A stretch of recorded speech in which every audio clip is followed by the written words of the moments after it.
Hey there, it's another beautiful day. Let's watch some stuff. The structure of our universe and of our brains is so similar, it's startling. This is a simulation of how matter in the universe arranges itself. And this is what the neural network in the brain looks like. About 30% of the universe is matter, both dark and ordinary, and the other about 70% is dark energy, which is largely a mystery. And similarly, the human brain is about 70% water and 30% brain cells. Where it gets crazy is that matter in the universe and brain cells both arrange themselves in long connected filaments. These filaments form the neural network in the brain and the cosmic web in space. And scientists found that the density distribution and structure of matter in the universe and brain cells in the cerebellum is very similar. As you can imagine, the scale between these two things are opposite, but it's possible that the structure and connectivity between these two networks follow similar physical principles. But it's also possible that we as humans are simply trying to draw connections to try to make sense of two of the most difficult things for us to study. Because when you get into the nitty-gritty, the brain doesn't look like this at all areas and at all magnifications, and the universe doesn't look like this when we look out at the sky. But just by looking at these images, it does seem like I find it interesting how people are ending TikToks and YouTube shorts in a manner that it's like half a sentence, and then when it loops back around, it completes itself and it just keeps going like the song that never ends. And it just leaves you kind of like, what? Especially if you stop and you go to the next one and you're like, wait a second, what just happened? Like here?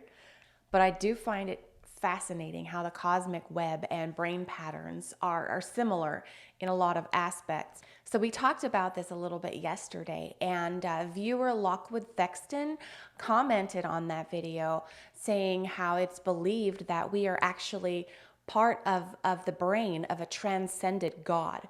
And I'm sorry I'm going to mess up this name, but Yeshua Christ is what we are supposed to be part of, which is absolutely fantastic. I think that's an incredible belief. Have you ever heard of the lottery conspiracy theory? You know, when you go inside of a gas station and you find lottery tickets and people buy them and they scratch them off in hopes of winning millions of dollars. What if I told you about the conspiracy theory that says the government created the lottery in order to catch time travelers? I know it sounds crazy, but just bear with me, it's going to make a lot of sense. Okay, so people believe the government created the lottery in order to catch time travelers. The chance of winning the lottery right now is about 1 in 14 million. So statistically, you have a better chance of getting struck by lightning. Now let's take a look at one of the most popular lotteries called the Mega Millions. You have a 1 in 300 million chance of winning this lottery. Or in other words, you would need to be struck by lightning 21 times back to back to back in order to win this lottery. So the odds of winning are nearly impossible, so that's why people believe the government created this in order to catch time travelers, is because the time travelers would know exactly where to go and exactly which one. God, that was a mouthful to say, but make sure to like and follow if you guys want to see more videos.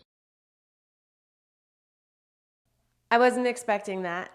I was expecting it to say how it's a scam, like for the government to fill their pockets, because people can't win. And then the higher it gets, the more money people give and the less money is given out, right? It just doesn't work out. You know, it works out, but for the government in like the most way, right?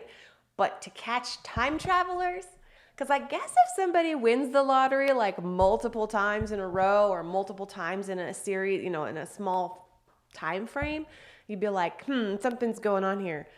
But to catch time travelers, I like it. It appears when people are having these NDEs and they're going to the light or God's appearing or whatever, however they're trying to lure the soul back, it very much appears that they are using this false white light energy frequency.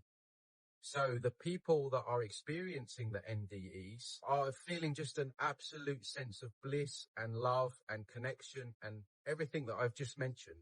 And this seems to be a really strong way that they hook people back in like fish. Living in these human bodies, we're very much detached from all of that. Whether or not we were put here by design or what have you, it's hard to feel those things. And it appears that this soul trap system, this AI God that I think is behind everything, uses this false white light grid energy to give people these spiritual highs. That is a fascinating matrix theory. So we're all in this simulation, and as we reach our end of life, there's this NDE, which is a near end of life experience, right? DEATH. We're not allowed to say it. So there's that. And it's euphoric, and it's this God vision and the light, and then you're just pumped into another body. And it's all this digital illusion for your brain to make you feel satisfied about what is happening inside of this simulation. All right. Okay, today I'm going to be pulling electricity from the air, from radio waves. So here I have a mini magnifying transmitter that I built a while ago. There's the extra coil and there's the secondary. Instead of using a primary coil, I will directly connect to the bottom of the secondary. So here I have a pack of 20 milliamp 2.2 volt LEDs. They're yellow. Now I will connect one side of this LED to the bottom of the secondary coil. And if you would like to try this yourself, this is 6-inch diameter PVC pipe, and this is a 3-inch diameter cardboard tube. There are 100 turns of number 26 wire, magnet wire, on this cardboard tube, and there are about 17 turns of number 20 magnet wire on the 6-inch diameter PVC. And it does matter which direction you connect your LED. So the positive side, or the anode of the LED, should be connected directly to the bottom of the secondary coil. The other side should be connected to the ground. So the wire at the top of the extra coil will have to connect to a rather large metal structure that is not grounded. This will act as a capacitor, which will pull in the electricity. So I'm going to have to go outside for this demonstration, but I'm going to be connecting to the metal gutter system on the house. So here's where I'll be grounding my LED that connects to the bottom of the secondary coil.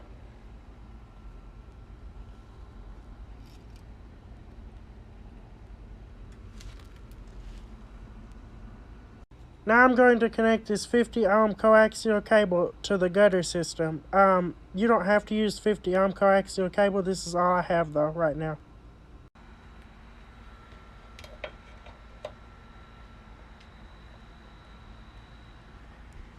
Okay, now I'm going to connect it to the top wire on the extra coil, and the LED should light. I'm going to turn off the flashlight for this.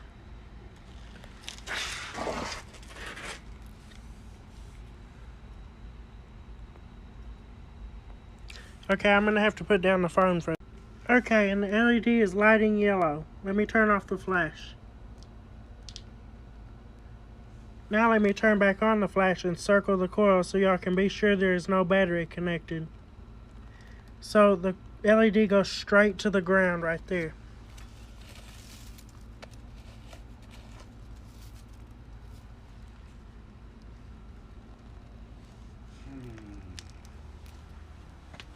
And this wire leads up to the gutter, which is the capacitor. And this is why yesterday we decided we need to protect this fella at all costs. This kid is doing some fantastic experiments. I know a lot of them are just recreations of Tesla's experiments, right? But it's just, it can be done. And it has been done. And it is being done. Yet we're not allowed to mainstream it because there's not enough money in it. Too many people would go broke. And the economy would change dramatically in a lot of ways. And it would be better for everybody except for that handful of super rich people that would just be pissed off. So, well, I guess those super rich people also line the pockets of the congressmen, so there you go. Protect this kid. Get free power going for everybody. We need it. We need it. Again. It needs to be brought back. Or if there was that much funds available, we could go to some of these scientists who probably have these and say, look, we want to just acquire this. Here's $10 million. Now go and relax. Let us move this out to the public. You can't do it. Most of these engineers and scientists and inventors think they're going to do it the way they do a new software program. And they're going to try to monetize it through intellectual property protections and patent. You cannot do that with this because the system is so completely weaponized and corrupt. And I'm talking from the patent office on. That the only way to do it is to do an open source release of it massively through the internet blockchain. So that's what we're doing. But the technology, if you look at this documentary, you'll see this trajectory. There's a great photograph with Nikola Tesla with this engineer farmer, self-taught guy. I believe it was 1908 or 1902, the caption. And this guy had like an earth battery. He had some, metallic stakes and wires in the ground. He was pulling resin in. It was running his farm. Wow. I'm saying, I'm not the only one saying it, but I'm saying, all the way down to the patent office, you can't get this stuff out. I just can't get out. But at least, this kid's got everything on TikTok right now, and we can watch his videos and watch him do these amazing experiments, and other people who are doing these fantastic experiments and showing that it can be done to everybody. Maybe one day, people will just make it happen. Be nice. I mean, it's already been hundreds of years since this technology has existed, and it just keeps getting suppressed.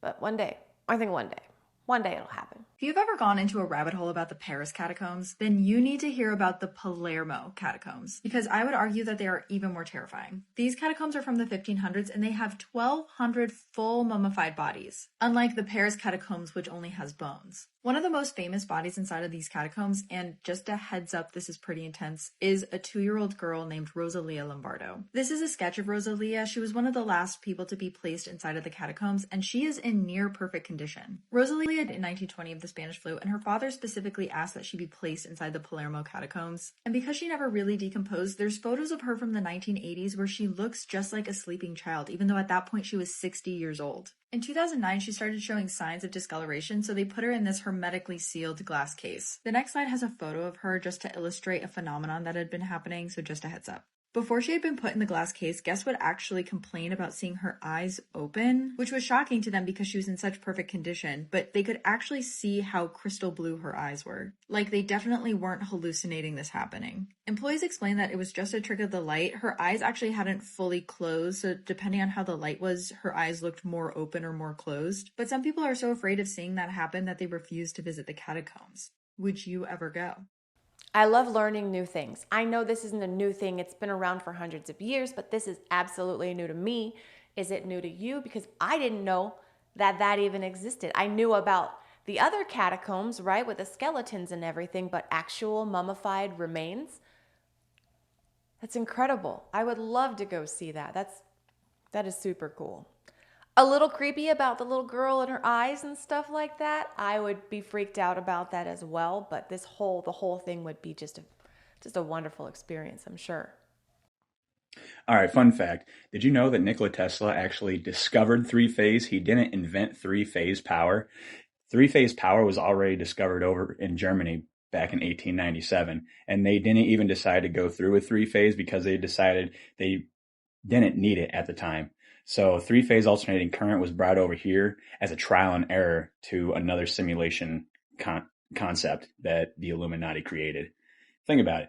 If you can build single phase and then three-phase using vortex-based mathematics, that means you can also go to 5-phase, 6-phase, however many phases you want, to a point where you're creating an over-unity amount of energy. So what they're doing right now is putting us on this 1,000-year evolution process, and you're just going to go along with it day by day. So get ready and stay along for the ride. I didn't realize I had so many videos today about power, but I guess that's going to be our theme, is electricity, right?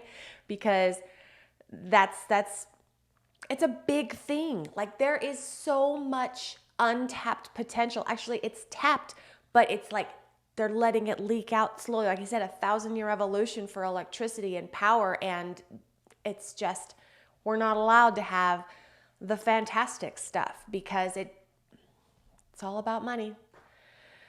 It always boils down to money, and it's freaking annoying. It's so annoying, and it's a damn shame is what it is. In 1974, on Fort George Island, Florida, Terry Betts noticed a small brush fire in his yard. As he went to extinguish the fire, lying there was a mysterious metal sphere the size of a bowling ball. Terry took it inside and cleaned it off. Days later, he noticed something strange. The metal sphere began making a throbbing noise whenever he played his guitar. A day after that, the family noticed the sphere seemingly rolling on its own, even following people around the house.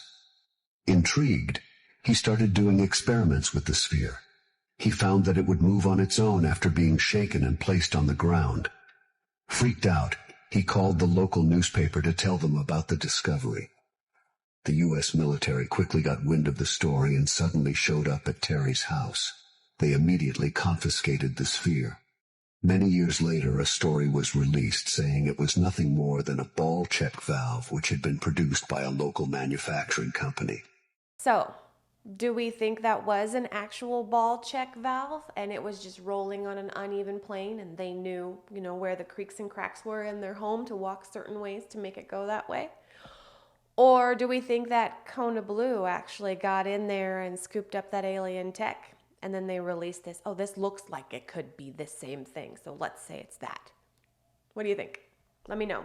As for me, I'm going to call it for today. Thank you so much for sharing your time with me. Come on back tomorrow. We'll watch new stuff. I'll say different things, and it's going to be fantastic. Until then, have a wonderful day.